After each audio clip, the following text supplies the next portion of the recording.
Voilà, docteur Dominique Daniel, je suis médecin généraliste et depuis plus de 20 ans, je travaille avec des candidats réfugiés qui ont été victimes de torture, donc que ce soit au niveau du centre exil jusque 2009. Et puis 2009, je travaille avec l'ASBL Constat. Nous avons créé l'ASBL Constat et nous faisons des rapports médicaux circonstanciés pour les personnes qui ont été victimes de torture.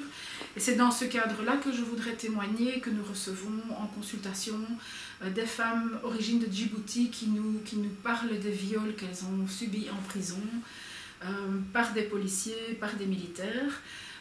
Personnellement, j'ai rencontré une femme djiboutienne qui a été, dans un premier temps, je pense que c'était dans les années 2011, elle a été emprisonnée alors qu'elle avait participé à des manifestations et lors des interrogatoires, elle avait été battue, elle avait été fouettée, brûlée avec du métal brûlant.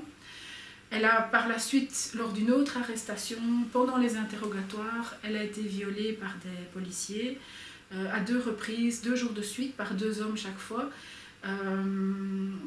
Ce sont des événements qui sont vraiment très traumatisants pour ces femmes, puisque souvent le viol est toujours traumatisant. Il est dans ce cadre-ci en plus utilisé comme moyen de pression pour faire parler la personne.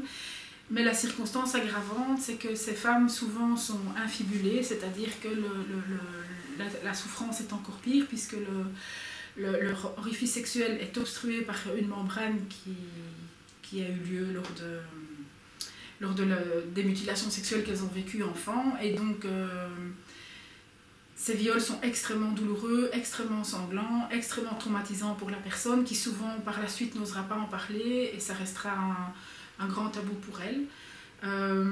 La patiente que j'avais suivie avait des grosses crises d'angoisse. Elle n'arrivait pas à parler des viols qu'elle avait subis.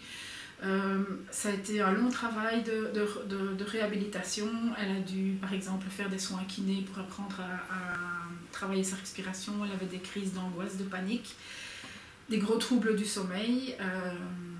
Voilà, donc c'était mon témoignage pour soutenir les femmes qui actuellement font cette grève de la faim.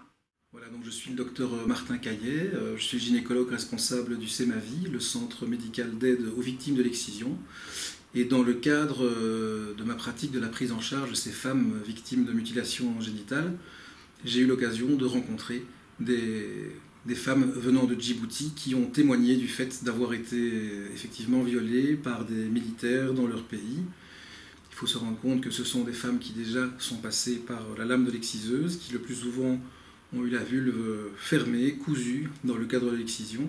Et en plus de ça, elles ont eu à subir des violences sexuelles qui vont bien entendu laisser de graves séquelles, tant physiques que psychologiques, sur le très long terme, puisqu'évidemment se remettre d'une agression sexuelle, et le plus souvent il s'agit de viols collectifs bien évidemment, ça laisse de très lourds traumas qui nécessitent des prises en charge difficiles, prolongées et nécessitant l'intervention de nombreux intervenants.